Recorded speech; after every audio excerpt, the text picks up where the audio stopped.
Hi Martin, just tell me what you used to do for a living. I think I know, but I was fascinated. Originally, I started out as a wood machinist. I served my apprenticeship in Stockton as a wood machinist. Had about 13 or 14 jobs in 11 years, then went to Hygiena. After a few years on the tooling, I went into quality assurance. From quality assurance, I went into expediting. And then for my sins, I was the quality manager at Hygiena Stockton for the last 18 to 19 years of its existence before it went the way of so many industries these days. I left that and went self-employed. I was making a little wooden item that I used to call an eco unit, would store your box and bags for your recycling just by the back door, and it was then when I was diagnosed. I mean, I'm coming up 52 now. I was diagnosed, it'll be 6 years ago in October, so my condition is obviously at the opposite end of the scale to many, and God willing it'll stay that way. I have two children, two girls, 20 and 22, like Tweedledum and Tweedledee, completely different. And I'm a practicing Catholic. I find a lot of help from the congregation, friends and family, and from my faith. And I am very, very independent, even now, where as possible, I stay as independent as possible. That independence is very important for you, is it? It is, because I think I always say it takes a big man with a big stick to get me down, and I haven't met him yet.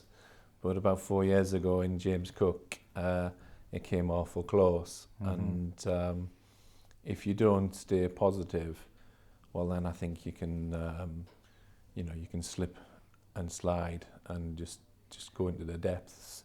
I always say if the only difference between the optimist and the pessimist is the outcome will probably be the same, but the optimist has more fun getting there. So that's my view on life. That's your philosophy, really. So you say diagnosed in 2004? 2004, October.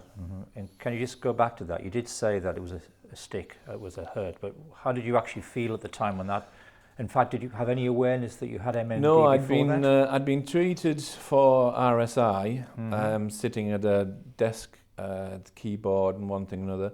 And while I was at Hygiena, they had a good health plan. I was getting acupuncture and a regular visit from their occupational nurse. And it was just seen as possibly being a bit of a worn disc, a trapped nerve or something, nothing untoward. When I left and became self-employed, I was working machinery and the likes. And one day, after about 18 months, I caught my thumb on the side of a saw blade. And in 25 years of, machining, I had never done that. And I realised that it was possibly something, about time to check it out. So I went to my GP, who thought it might be a trapped nerve, but so referred me to James Cook. But when I went in James Cook, I was in there for a couple of days, and they did numerous tests, listened to my muscles, wired me for sound, and I realised then, with the scans and one thing and another, that I thought maybe they're not talking a trapped nerve. Yes. But when Dr. sat us on the edge of the bed and told myself and my wife, I didn't know anything about MND. I mean, first thing that sprung to my mind was, didn't they have a hit with Roll Away the Stone in the 70s? And I could tell from the look on my wife's face that it wasn't a point to joke, and she knew a lot more about it. And then when he went into explaining it and it's what it was and what it could be, it was very nearly big man, big stick day. How did it feel? I mean, how was the diagnosis given to you? Do you feel were you ready for it? Did you take some of it? Did you take any of it, or was it a blur? I class myself very much as a realist. I think I took it all. But having said that, you do remember it. I'm going to say you don't remember it very well, but it's one of those occasions in your life that you probably do remember. Mm-hmm.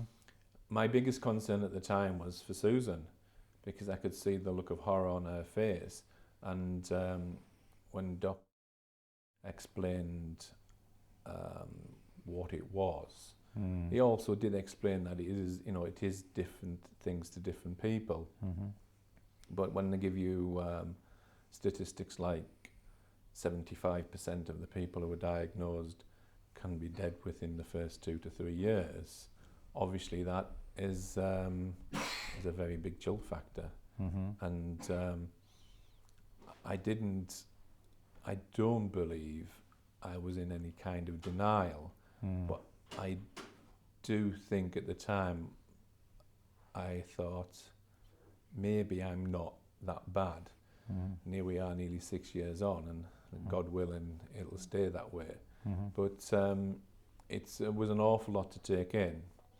And when I'd only been self-employed for 18 months, and the advice was to stop, because I probably couldn't, well, it would have been silly to go on using circular saws and cross-cut saws and dangerous machinery. So we took a few months out.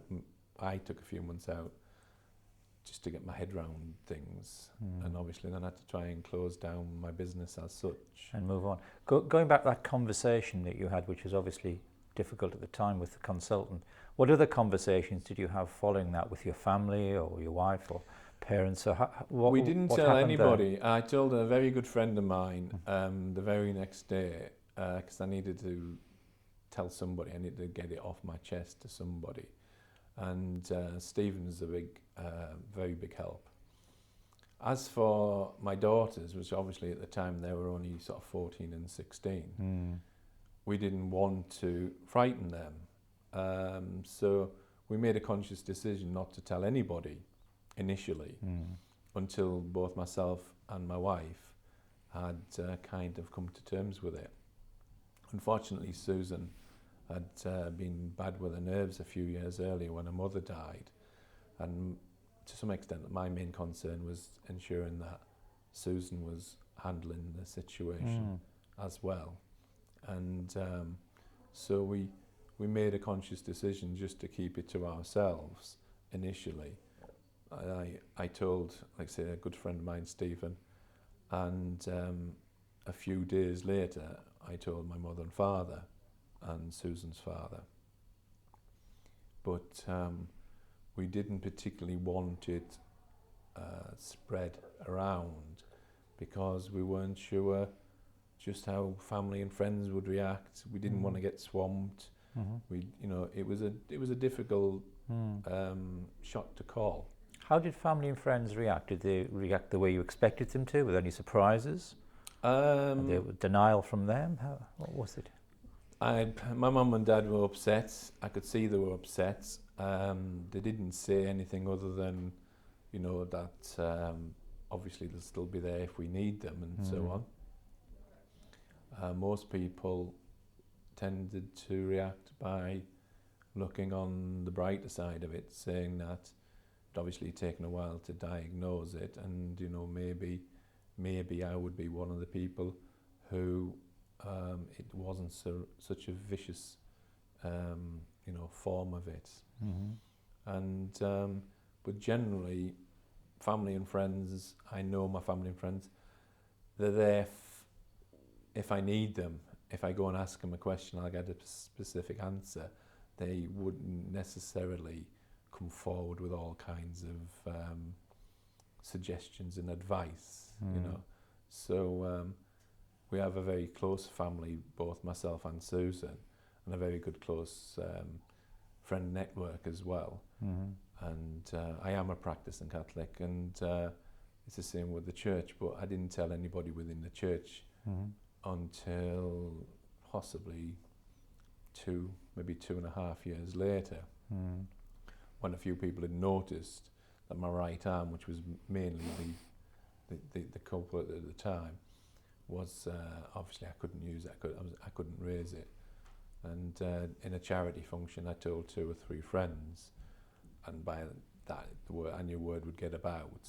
And so now it's just sort of second nature. But the first 18 months, I think it was very difficult to talk about it, very difficult to come to terms with it. Would you, looking back, would you have changed anything in those 18 months? Anywhere you told people, you discussed it, was there anything that you would possibly change then, which would probably give a I may benefit well now? have looked for more help. I don't seem, because I was self-employed, I Yes. feel like I slipped through the sort of Yes. social care net.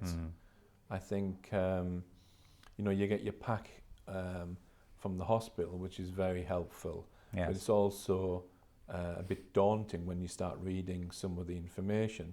So I tended to flick through it and try and pick subject matter that I thought was useful.